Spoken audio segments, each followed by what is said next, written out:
తప్పు ఎవరు చేసినా వాడికి శిక్ష పడాల్సిందే. రైట్, విల్సన్ గారితో మాట్లాడు. సార్ నమస్కారం. గుడ్ మార్నింగ్ అండి పవన్ గారు. లిక్కర్ స్కామ్ ఈడీ విచారణ అయితే వేగవంతం చేసింది. ఇప్పుడైతే ప్రస్తుతం అంతిమ దోపిడీదారు గురించి, లబ్ధిదారు గురించి డీటెయిల్స్ కూడా తీసుకున్నట్టుగా నిన్న ఎంక్వైరీలు అయితే తెలుస్తా ఉంది, ఇంకా కూడా నడుస్తుంది.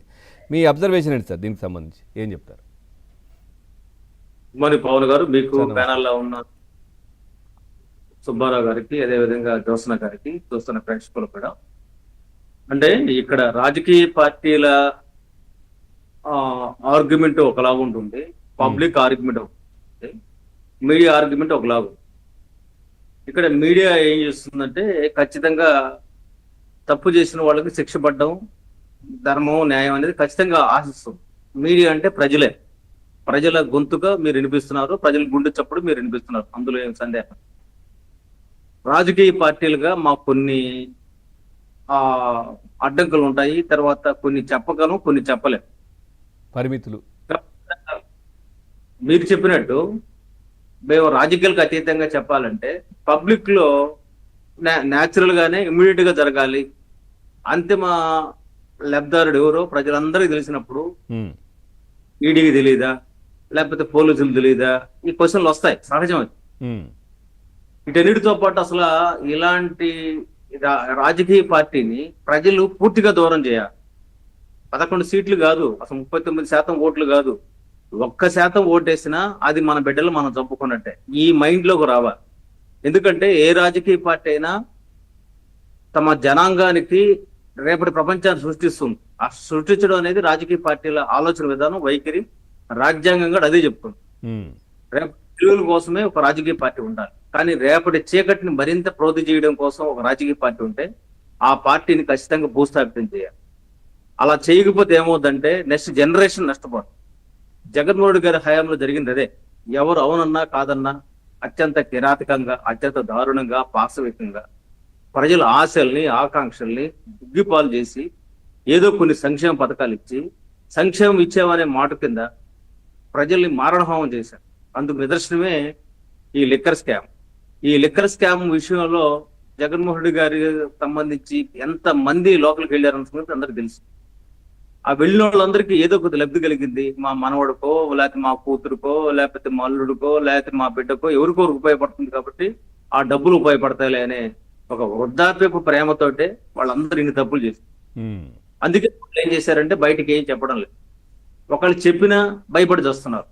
కసిరెడ్డి వాళ్ళు ఉన్నారు కదా, వాళ్ళు చెప్పబడిన కారణం ఏంటంటే నా ప్రాణం పోతుంది కొద్దిమంది, లేకపోతే వాళ్ళ భార్యల్ని బ్లాక్మెయిల్ చేసి కొద్దిమంది, వాళ్ళ బిడ్డల్ని బ్లాక్మెయిల్ చేసి కొద్దిమంది. ఈ విధంగా ఏంటంటే బయట ఉన్న వ్యక్తులందరూ కూడా ఈ లోపల ఉండే వాళ్ళని ప్రభావితం చేస్తారు. అసలు లోపల పెట్టాల్సింది ఫస్ట్ బయట ఉండేవాడు.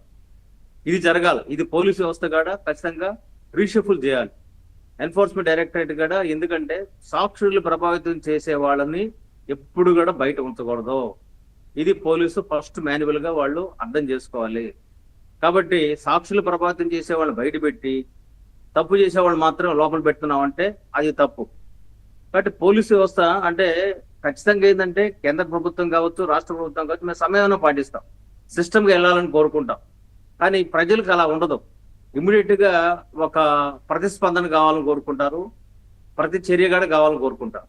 ఆ చర్య ఎలా ఉండాలంటే ఖచ్చితంగా ఇక జీవితంలో ఎవడుగాడ తప్పు చేయకూడదు, రాజకీయాల్లోకి వచ్చేవాడు ఎవడుగాడ మేము ఈ తప్పు చేయకూడదు అని భయపడేలాగా భయాన్ని పరిచయం చేయాలి. కానీ దురదృష్టం ఏంటంటే మన పోలీసు వ్యవస్థలో కొన్ని లొసుగులు ఉంటాయి, న్యాయ వ్యవస్థలో కొన్ని లొసుగులు ఉంటాయి. ఈ లొసుగులు అడ్డం పెట్టుకొని వీళ్ళందరూ ఇటువంటి నేరగాళ్లు పబ్బం గడుపుకుంటాం. లేకపోతే చెప్పండి, 12 ఏళ్ల పాటు 40,000 కోట్ల ఈడీ అటాచ్మెంట్స్ ఉన్న వ్యక్తి 12 ఏళ్ల పాటు ఎలా బయట ఉంటాడు? అట్లా అంటే అసలు ఇది భారత ప్రజాస్వామ్యాన్ని కూడా బలహీనపరిచే ఒక ప్రమాదం ఉంది. ఇలాంటి వ్యక్తుల్ని ఖచ్చితంగా మనం ఒక ఓటు మాత్రమే కాదు, చట్టం బలంగా పనిచేయాలి, ఇంకా చాలా బలంగా పనిచేయాలి. చట్టం వీళ్ళు చాలా పొడిగాయి. చట్టం పనిచేస్తున్నా ఎవరో కాపాడుతున్నారనే చర్చ కూడా ఉంటుంది కదా సార్. చట్టం పనిచేస్తుంది అయినా ఎవరో కాపాడుతున్నారు.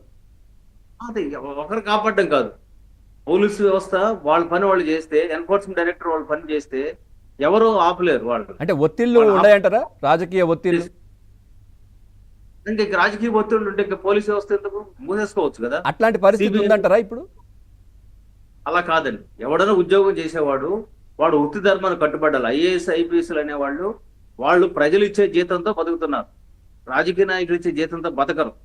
అదే సమయంలో నేనేమంటానంటే ఖచ్చితంగా ఇందులో పోలీసు వ్యవస్థ మరింత క్రియాశీలకంగా పనిచేయాల్సిన అవసరం ఉందనేది అందరూ ఆశిస్తుంటాం, అందులో సందేహం లేదు. రాజకీయ పార్టీలు ఉన్న వాళ్ళు మేము కూడా ఆశిస్తాం. ప్రతి సందర్భంలోనూ మేము వాళ్ళ ఎవరిని కూడా మానిటరింగ్ చెయ్యం. ఎందుకు చేయమంటే స్వేచ్ఛ వదులుతాం. మీరు చూడండి, ప్రజల అభిష్టాన్ని దృష్టిలో పెట్టుకొని రాజకీయ పార్టీలు ఉండాలి. ఓకే. జగన్మోహన్ రెడ్డి గారిని ప్రజలు ఓడించింది దేనికంటే ఆయన చేసిన అరాచకాన్ని. ఆ అరాచకంలో భాగంగా అమరావతి రైతుల వాళ్ళ గర్భాల పైన కాకీల పదకట్టన కావచ్చు, లేకపోతే అమరావతిని అభివృద్ధిని ఆటంకం కలిగించడం కావచ్చు, అదేవిధంగా విశాఖ రైల్వే జోన్ కి స్థలం ఇవ్వకపోవడం కావచ్చు, విశాఖ స్టీల్ ప్లాంట్ ని మరి ఆ స్థలాన్ని కొట్టేయాలని కోరుకోవడం కావచ్చు. ఇవన్నీ చూసుకున్నప్పుడు ఏంటంటే ఇలాంటి ప్రభుత్వం ఉండకూడదనేది ప్రజలు డిసైడ్ అయ్యారు, అందులో సందేహం లేదు. ఇంకా కొద్దిమంది ఎమోషనల్, మేము క్రిస్టియన్ అని లేకపోతే మేము ముస్లింకి అనుకూలం అని ఇట్లా రకరకాల వాదనలతో ఆయనకు ఓట్లేస్తున్నారు. పోనీ ఆయన సామాజిక వర్గంలో వాళ్ళు మావాడు ఒక్కడే కదా ఉండేది, ఆ సామాజిక వర్గాన్ని మేము బతికించుకోవాలి కదా అనే ఒక భ్రమలో వాళ్ళందరూ కూడా కొద్దిమంది ఓటేశారు. ఆ ఓట్లే 39% ఓట్లు.